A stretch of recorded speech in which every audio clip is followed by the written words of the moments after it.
Mandawi foam. Ayan.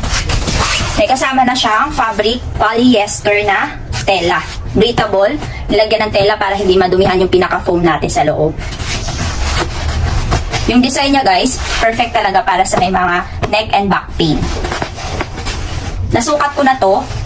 Ayan, 5 inches yung height niya. And then yung pinaka-lapad niya, nasa 14 inches lang. Pero nakalagay doon 15 inches. Pero nung sinukat ko, 14 inches. Tapos, dun sa post nila ay 21 inches yung length. Pero, sobra ng kalahati. Ganun siya ka-ano.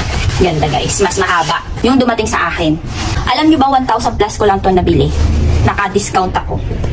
Sobrang mahal nito sa iba guys. Nasa 1,000 plus ang isa. Pero dito kay Mandawi, napakamura lang pero hindi tinipid sa quality. Ayan siya guys. Itong pillow na to, bumabalik siya kung ano talaga yung shape niya. At saka pag Mandawi brand guys, pang matagalan talaga. May iba na mumurahin, mas mura pa kay Mandawi pero mabilis siyang masira. Kung naghahanap kayo ng pang long term use at hindi naman ganun kamahalan, piliin nyo na yung ating Mandawi pillow. Perfect sa mga back sleeper and side sleeper. Para sa sarili mo, check out na and go.